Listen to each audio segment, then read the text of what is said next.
is like the person, like basically how I see it, like this is like your person that you go to who's like your outside looking in, who you're going to tell everything to. Like this is someone that you want to be able to be vulnerable with and tell things to.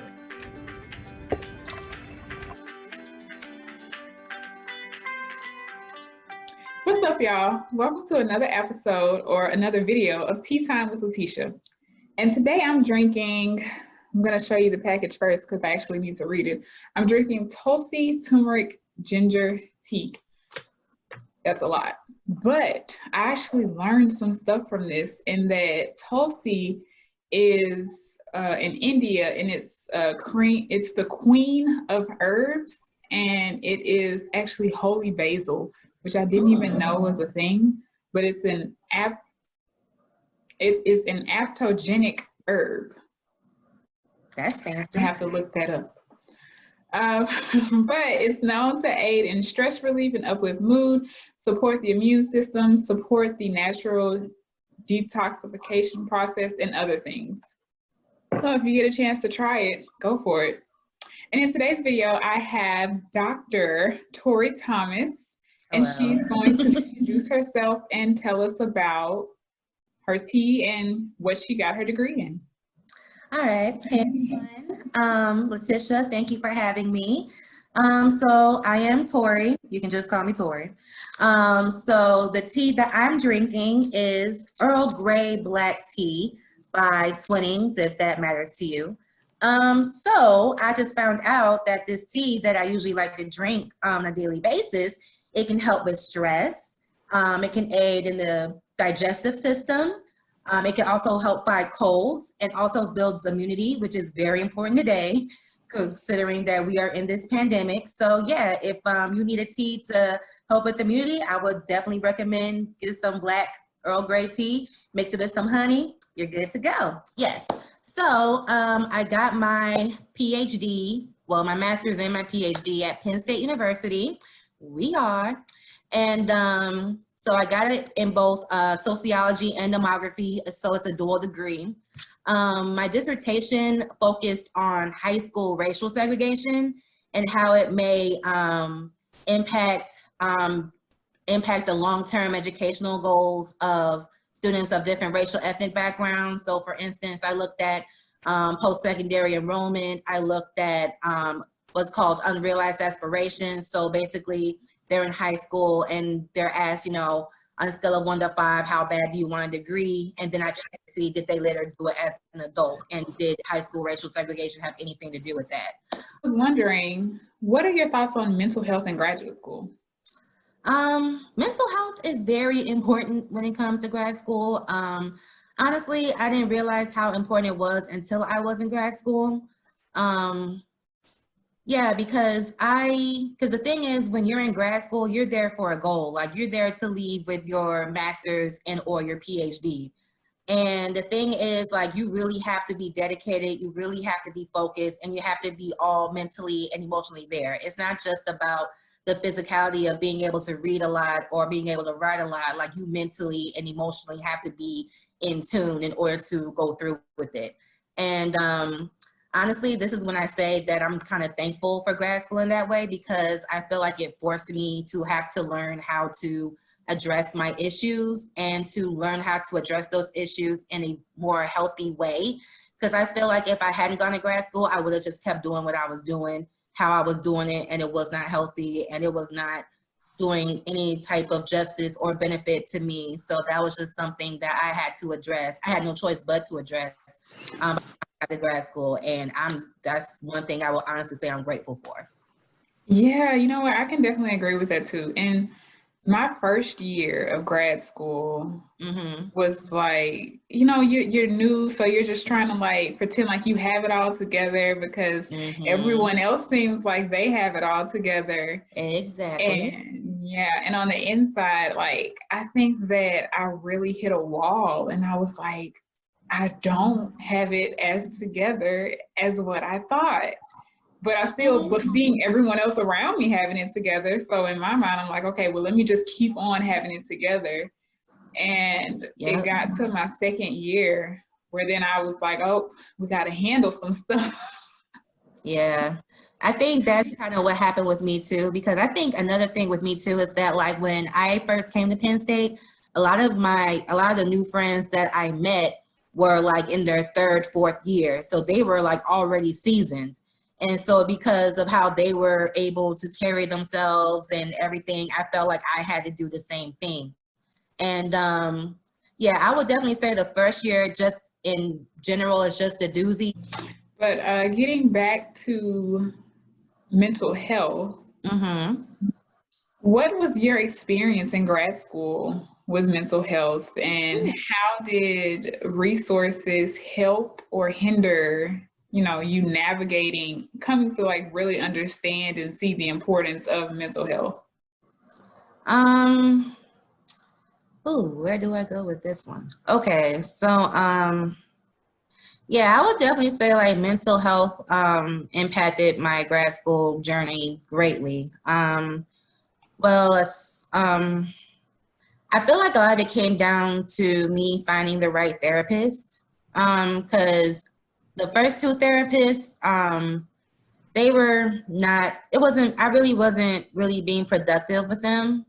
So it was actually the third person that I got to who I stayed with from, I want to say like my second year through my last year at Penn State. And it was like very consistent, her giving me strategies on how to handle things.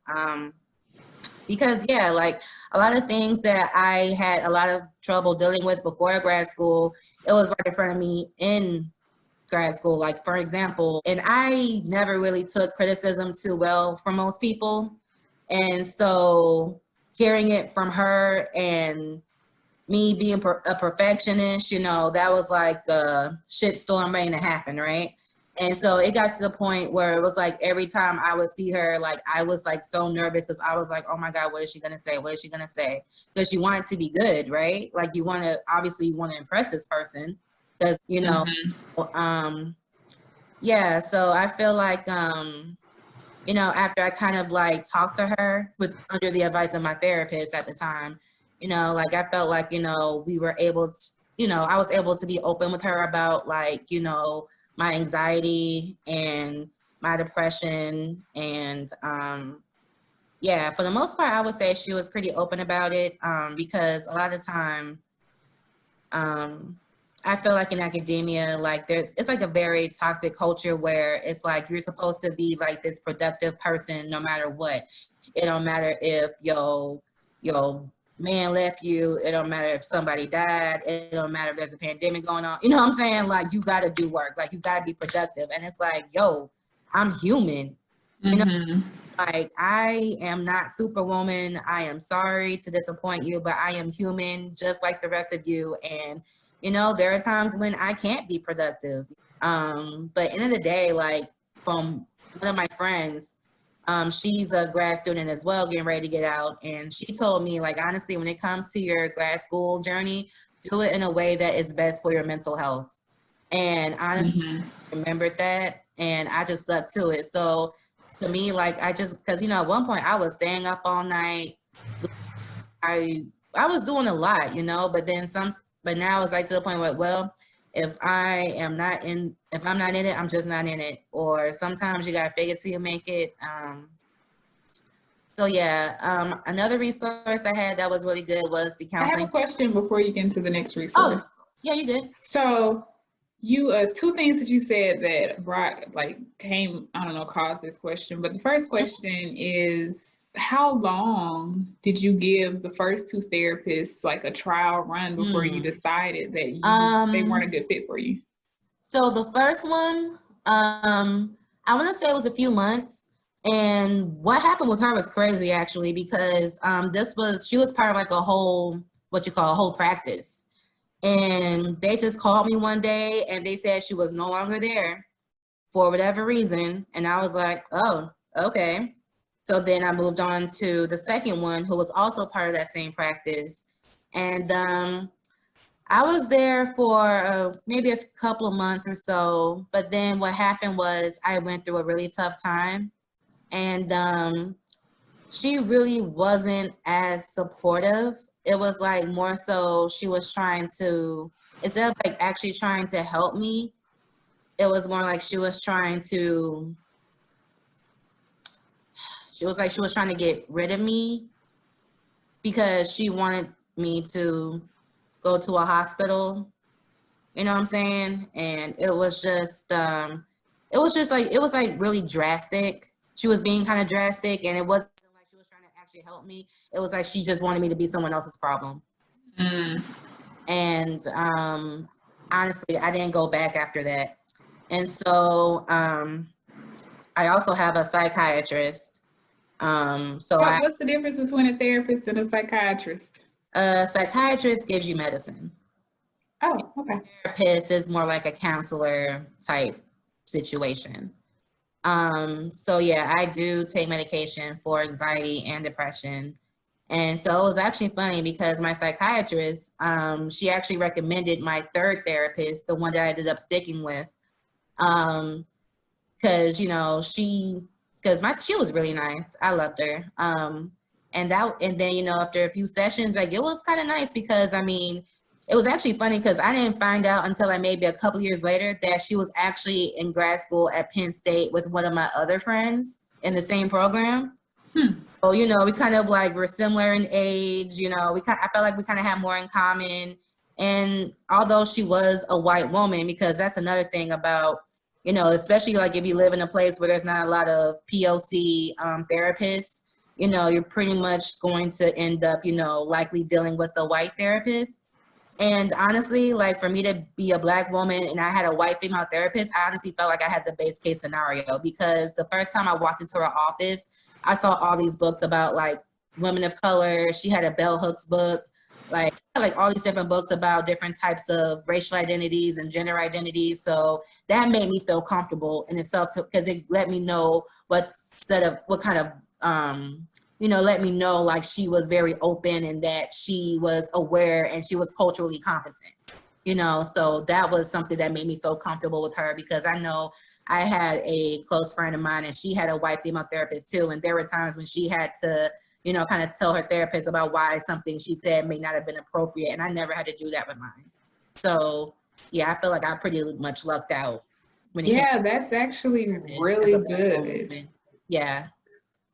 I know that's something that I've heard from other grad students, especially with the utilizing the Penn State's services, is that they don't feel like there's a person who can relate to them, a person who can be understanding of their identity as a person of color, or just whatever their identity is. They just didn't have someone who had that cultural relevance.